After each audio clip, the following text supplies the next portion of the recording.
Hey guys, what's going on? It's Dan Gheesling. Welcome to episode 47 of the Dan Gheesling podcast. Thank you guys so much for tuning in, whether you're watching in transit, maybe you're taking the 405 with your baby lizard iguana through the Sahara suburbs. I don't know, but thank you guys so much for tuning in. I appreciate you guys being here. Today's episode, it's gonna be just a catch-up episode, not just a catch-up episode, but we're gonna get into a couple things. In particular, right off the bat, Twitch launched a new feature, which I think it sparked some interesting debate and some context, and really maybe a couple different ways to approach things online, whether you're into gaming or whatever it is that you do online. So just recently, the past week, Twitch released, I call it like a tool, right? It's a function you can turn on and decide to use or not to use. And the function is it turns your stream into subscribers only, meaning that if someone wants to watch your channel, the only way for them to watch your channel is to subscribe, meaning you have to pay $5 a month.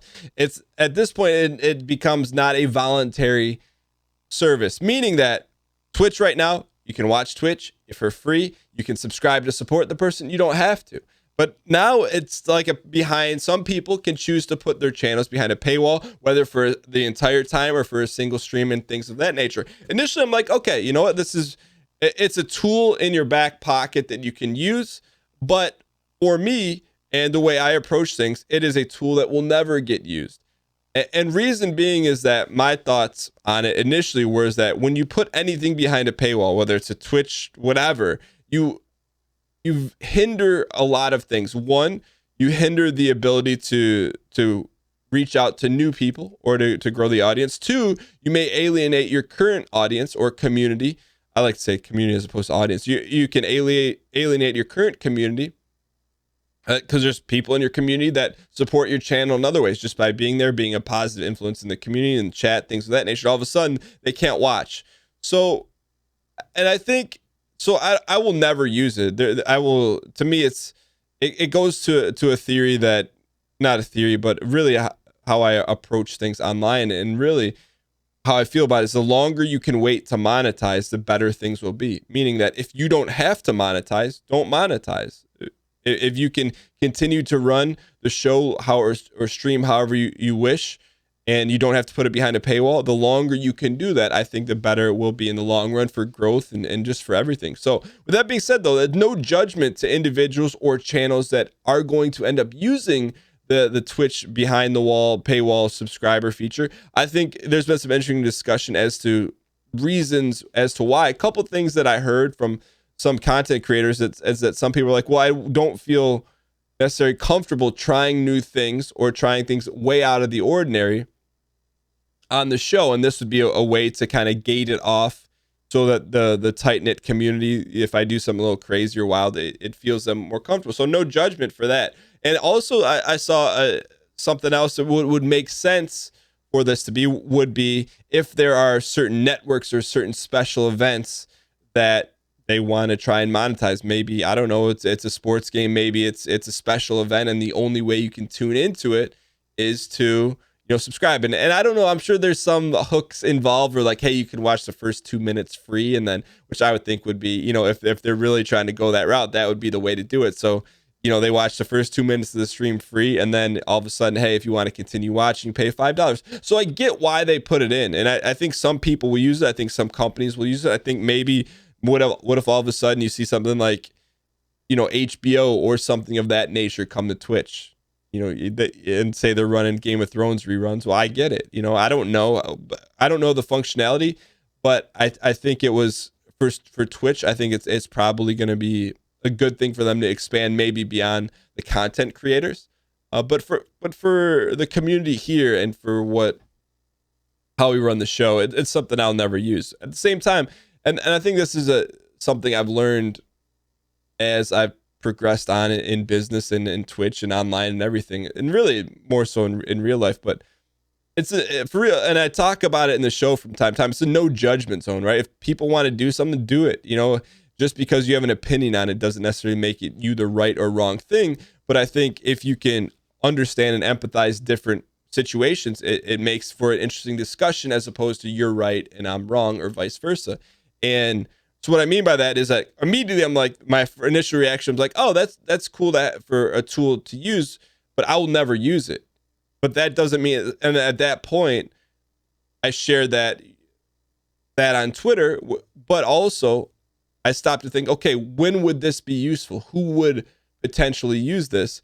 Because there's going to be people that use it and are going to be successful using it, and it's going to fit them perfectly. And so I think anytime something new comes out or there's something to have an opinion on, I've always found it's extremely helpful to, once you understand your perspective or your gut reaction or your initial opinion, is to take a half second and be like, okay, well, how could this be useful to someone else, and why did they implement it? And all of a sudden it kind of, I've learned that, and I learned this through one of my mentors. It's like, if you spend time worrying about what other people are doing, or why they're, more importantly, why they're doing it, it takes away from what you're trying to do and what you're trying to focus on. So, but I like talking about new features and things like that come out that affect the industry, and in particular on Twitch and YouTube, because things are always going to change. And I feel like it's much like anything else.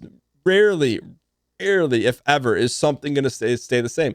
There could be a day and time where Twitch Prime goes away. I don't know. I'm sure a lot of people will have an opinion about that, but things will change. And I think the people that are going to be able to adapt and adopt new things quickly are going to succeed. And that doesn't necessarily mean you have to adopt and use this new Twitch subscriber feature, but there's going to be some things that are out there that I feel like early adopters will always have a shot, and you can take the risk to use it and see what happens, and always go back and take it from there. But so I just wanted to share that with you guys, because I think there was a lot of interesting discussion online about it.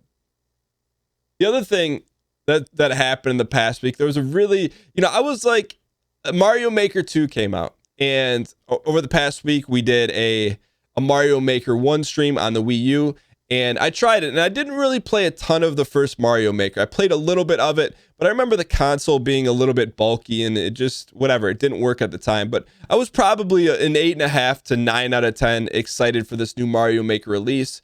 And when it came out, things just kind of clicked, I said, okay, hey, we're going to play it on the show on Friday. The show ended up, a normal show is 3 hours. It ended up doubling the show to 6 hours, which is, for a logistical situation, how I run things, it's a huge no-no. Like, I have a lot of things planned out that X, Y, and Z have to happen, but the game was so, it just took me by surprise in terms of how much I really, really enjoyed it, and also took me, because my expectations going in were like, hey, we'll see what happens. I actually, to be fully complicit and transparent, after playing Mario Maker 1 on the Wii U, I'm like, it felt like it was missing something. So like, it almost took away a little bit of the excitement for Mario Maker 2. So I kind of went in with very, I don't want to say little expectations, but not a ton of expectations. So when we played it and people were enjoying, like a lot of people enjoyed it being played on the show, and I was like,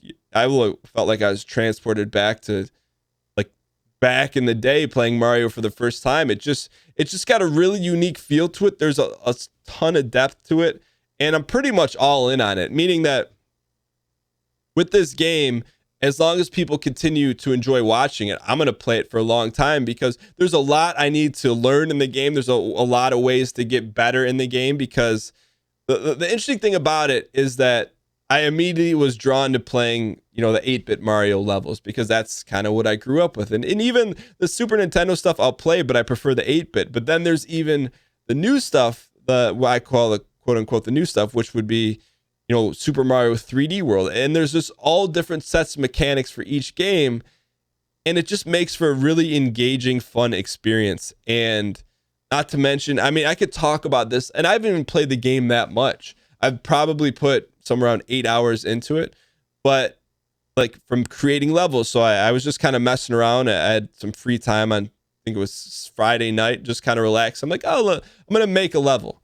And I knew I would make one level and I would have fun with it. And I put it out there. What I didn't expect with making my first Mario Maker level, Mario Maker 2 level, and then sharing it, was that it's kind of like YouTube and Twitch. I really enjoyed the feedback. Some people had tweeted me the actual videos of them running the level and being successful at it. And it's like you create something, and when people enjoy it, I get it, it's not bound to just I mean, that's the first time it's been within in a Mario game. So I really enjoyed that, and it's even inspired me to say, okay, I was going to make one level. Now I'm going to try to make a level a week, just because I enjoyed the process, and I enjoyed seeing people talk about it and say what they liked about the level, and just a lot of surprises in Mario. There's a versus mode. It's almost like a 4-player battle royale race, almost like 90 Mario Royale that got DMCA'd and taken down, which I get why. But I just and I've been reading a lot of the feedback on the videos, which the videos have done extremely well.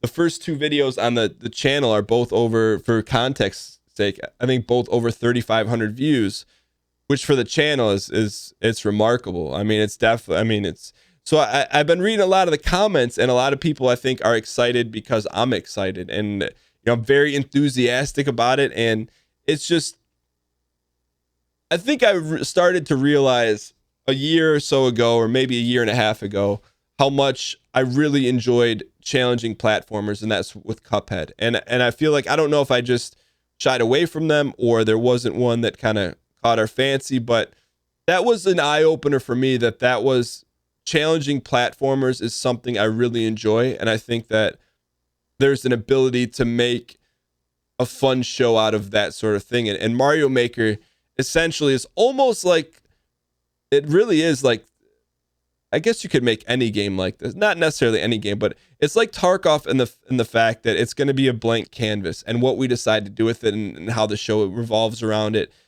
is going to be fun to extrapolate on and to find a way, because there's going to be some things we do in Mario Maker. I don't know what they're going to end up being like yet, but I just feel like if the game is like a blank canvas, that's when we're at our best. That's when the show's at its best. That's when things are at its most entertaining. So I'm really looking forward to see how this evolves in the show. So for a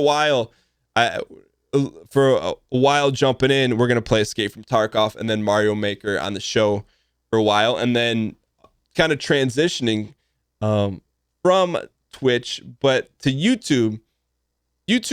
For me, I don't think we've ever had a more viewed run that we're going on right now, from the meme Tarkov videos, or the fun Tarkov videos, the shorter Tarkov videos, to now even with Mario Maker. We're on a stretch right now that I haven't experienced on YouTube, when you're talking like multiple thousands of views per video.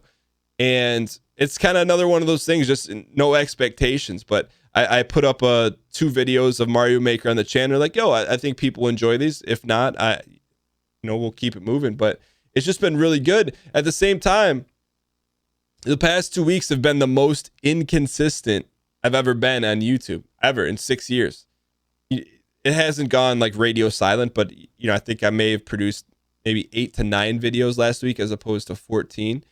And so it's so weird, because now's the time when 100% have definitely caught another wave in YouTube, or maybe just people are excited to watch the videos again because I'm really excited making them. I don't know, but it's kind of like now's the time where you double down and put the pedal on the metal. But I haven't been super hard on myself about missing videos. I think it's 2 weeks in a row where it just hasn't been consistent. But I am going to be releasing a vlog on the channel, something I haven't done in a long time, kind of just addressing the situation and just giving people another update as to what to expect on the channel, because I think that's important. And it bothers me internally when people don't have the expectation. Not that they don't have the expectation, but I haven't said, hey, here's what to expect on the channel. And I think that's really important. I've gotten away from that just because there's really no just because. It's that important that it's going to be addressed. So that's something that'll happen on Monday. And with that, I know my limitations. I know how much content that I can produce on a week on a creative and exciting level, meaning that not just make stuff just to make stuff, but make the best stuff that I possibly can. And so with that, I have to end a series. It just is what it is. And I've got to end the baseball series, but I want to do it in a way that I can kind of send it off and kind of bookend it. I just don't want to leave it hanging out there like it's been right now. So, and that's something that you guys have heard me talk about before. When making the decision to end a series, it's always, whether I like it or not, it's always going to disappoint someone. And as someone who makes videos and streams on YouTube, that's always the toughest thing. And even I was looking at some of the the podcast reviews on iTunes, and one of them was like, "Hey Dan, when are you going to start making 2K videos again?" Which I read all that stuff and I really appreciate it, because to me it's, people, different people in the audience or community are going to connect with different videos, and I wish there was a way I could make them all, and maybe one day there is, but for now I've just got to continue to be self-aware and be like, okay, hey, these are the videos you can make, here's why, and then just kind of stick to that and then deliver on that. It's easy to say, no, hey, we're going to do 2 videos a day, but you actually got to do it. And I feel up until the past 2 weeks, we've done a good job of that over the past couple of years. And it's not, and I kind of was trying to think as to why it's been like that. And it's just a busy time and things of that nature. But I think the other thing too is that I've been trying to balance real life with not going over the top with producing things. And I've noticed myself, and I think that's probably part of it too, I've noticed myself being a little bit more content, not feeling like I'm always running around, and then being able to put that energy into making better videos. Although there's not as many, I just feel better making them, because when I'm there, I'm doing that, and when I'm home, I've been kind of giving myself a little more leeway to kind of just take a step back and enjoy things, especially now in the summer with, I got a chance to get outside more being in Michigan. I like to do a lot of stuff outside and with the family. So outside of that, another thing that we've sent off was the past week, which was a little unique. We do our Tuesday night streams with Team Unity, myself, Northern Lion, Last Gray Wolf, Austin, and Melf. But Ryan wasn't there last week, so we did our send off to Escape from Tarkov, and it was a really good way to send it out. Ryan wasn't there, and we kind of determined that the optimum way to play Escape from Tarkov is 3 people or groups 4.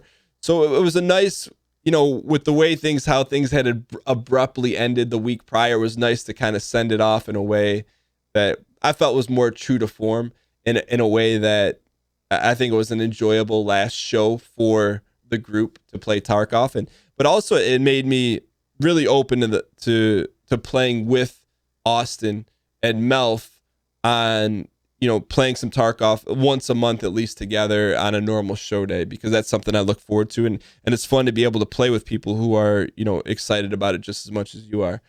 Outside of that, and this is gonna sound like a first world problem, and I'm not saying this, and it's not to complain or anything like that, but it's just something I went through, so I want to share this with you guys. But I haven't talked about it a ton recently, but I signed a deal with this European network TV station called GameTune, where they brought on some content creators to create content exclusive for them, and they play it on their website and also on TV stations throughout Europe and that region.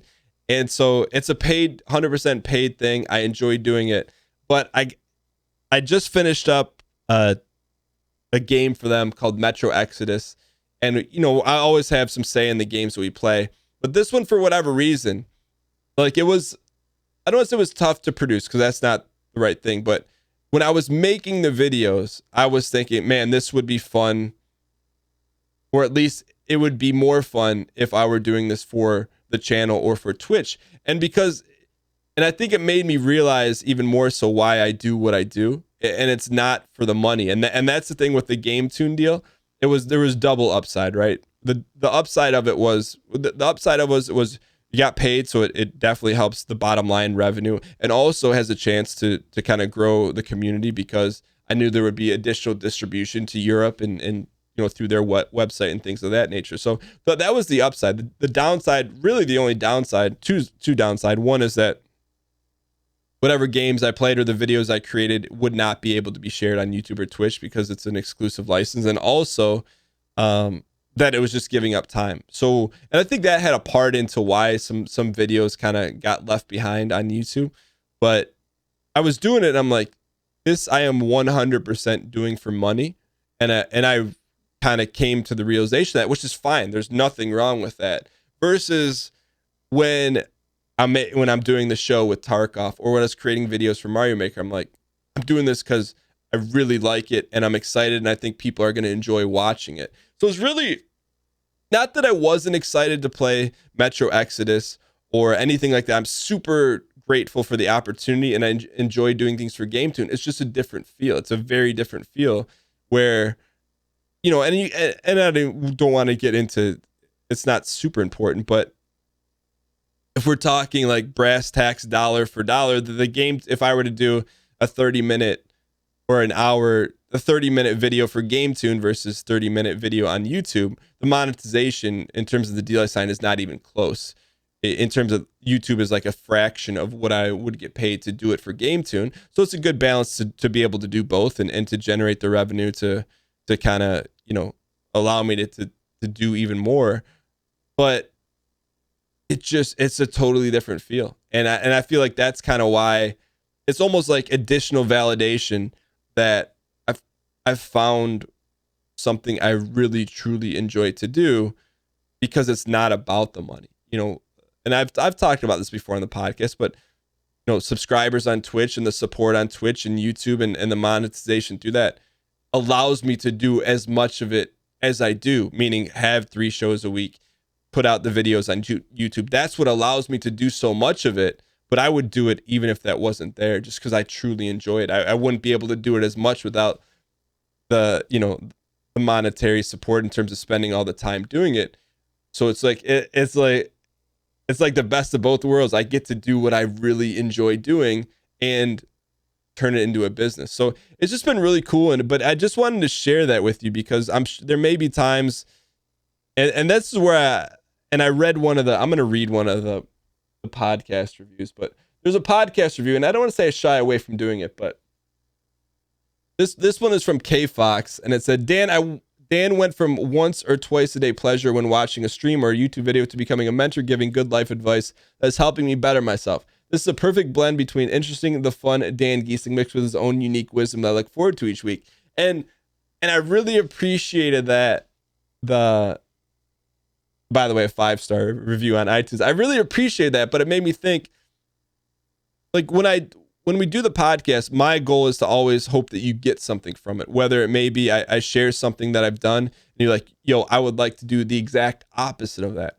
And it's kind of interesting because I don't say shy away from giving personal advice, but unless someone asks me something directly, I would rather just share the experience that I'm going through and how I'm taking something or what I've specifically done about it versus pontificate and give advice. And that's why I shy away from, if someone asks me advice, I shy away from it unless it's something I've specifically done or feel like I have an experience in doing it.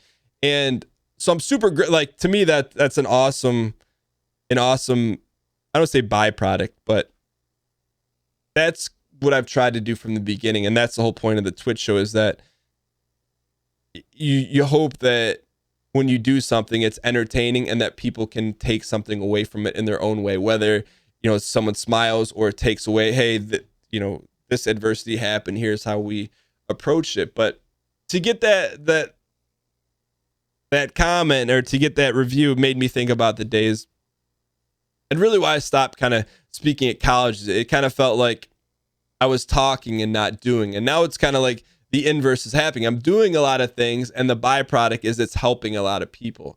Or I don't want to say helping a lot of people, but it's giving people a different perspective. And that's the thing. And I feel like sometimes it's hard I don't want to say hard for me to accept, and it's not believe, but to just, we've been doing things for so long to kind of get these messages now on a regular basis, which KFox 0317, I really appreciate.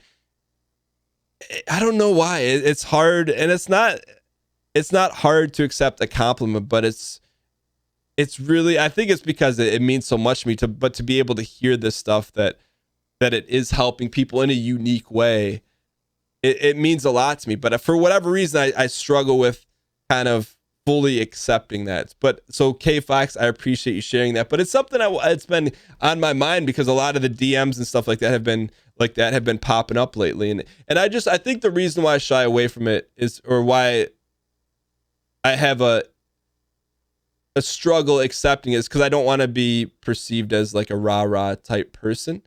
And not a rah-rah type person, but like just doling out advice left and right. And I think, I do a pretty good job of not doing that. But I don't know.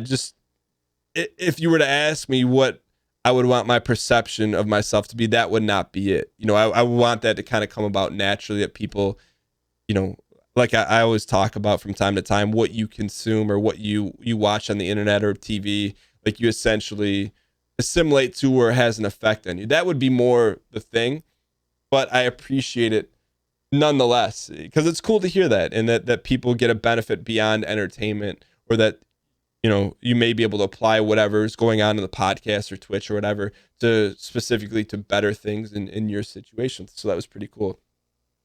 Outside of that, I'm really looking forward to the week. It's going to be a unique week with the 4th of July coming up. It's a pretty, I don't want to say big holiday in the U.S., but it's a holiday in the U.S. in which a lot of people take some time off. But my goal is to actually take 2 to 3 days like off. When we say off, I mean like phone off, like completely off.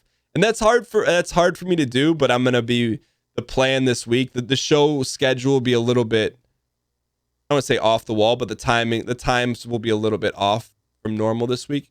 But I'm gonna try and do that and take 2 to 3 days off, because I've noticed whenever I've done that, I come back like super fired up, and the content's even better than ever. And really all that means is that I just have to front load some of the work to take a day or two off. So it's not a huge deal, but something I'm looking forward to. With that being said, thank you guys so much for tuning in to this week's podcast. I'm hoping to get an interview in, if not next week, the week after, and continue to bring on new people onto the podcast to share their stories, and so I'm excited to do that. But thank you guys so much for tuning in to another week of the podcast. I truly enjoy doing this. I love all the feedback. And I hope you guys have a great week. And I will have another podcast for you Monday, 6 a.m. Eastern Standard Time. Have a great one.